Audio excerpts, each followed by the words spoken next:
So I just left home. I had my little backpack. I had a little fishing string and a hook and a lighter and a change of clothes and I think some pieces of bread, because I was thinking I could just go sit over by a canal and survive. My name is Christina Gallegos. Hear my story. So everything seemed very normal in my life growing up. I have a mom, a dad, an older brother, dogs, cats, a house, a home, everything that seems and appears very normal, going to church. However, my first memories are with my brother and my brother molesting me, coming into my room. That happened for many, many, many years until he left home. And then it was like, wow, now I can breathe, now I can sleep at night. I felt a sense of,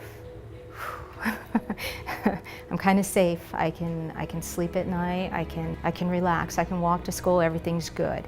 But that's kind of when another storm is brewing up, and that's my mom's health issues. And they're very, very serious.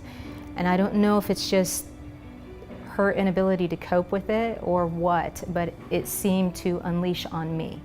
And so my mom became very physically abusive with me. I could be sitting there watching TV and just out of nowhere, my mom would just walk up and just grab me and just start flinging me around the room. And I'm like, I don't know what I did. I don't know what I did. I just wanted to make things better, and I just didn't know how.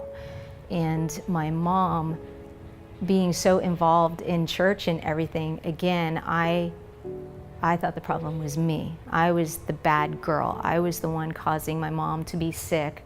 I was the one causing her to be so aggravated that she would just go off on me.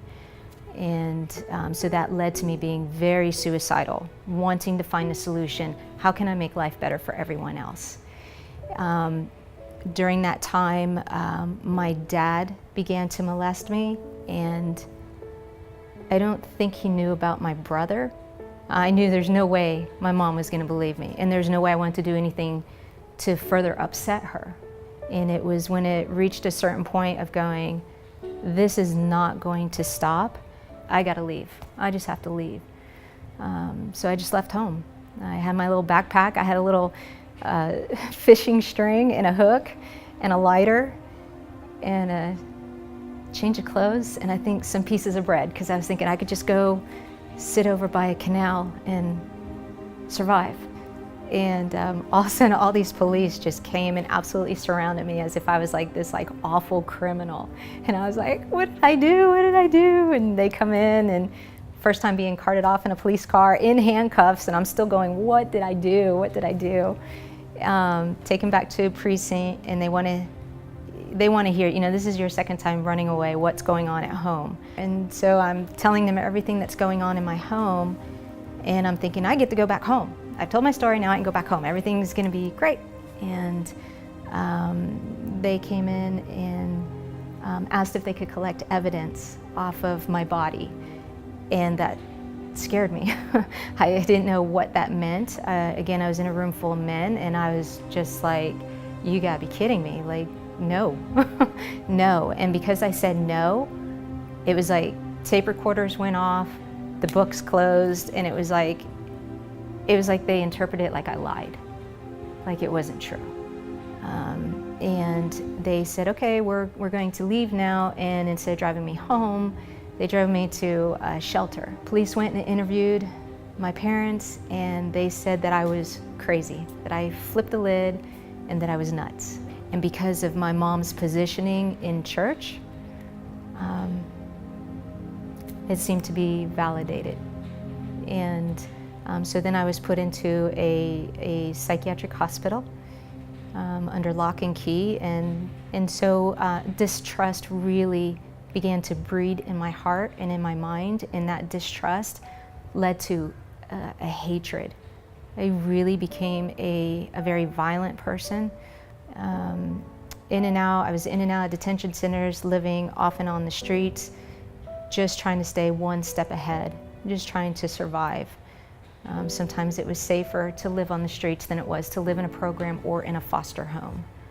I was invited to go to a church. It was a different church than what I was familiar with growing up in. And at that time I had a mohawk, I had crazy makeup going on, I had holes in my pants where, it was just, I was saying real loud and clear, don't get anywhere near me. and no one tried to change me. I think that's what spoke the loudest to me. It wasn't, I'm sharing Jesus with you, but when somebody is intentionally reaching out to touch you, it's a different touch that says, I genuinely love and care you for you. Hot mess that you are, broken that you are, I believe in you, and I believe that God sees potential in you. But it was other people loving me unconditionally that began to foster seeds of hope that there could be a God who's near and not a God who's far away through a religion. And I wanted that. I wanted to know, are you near? Do you really care?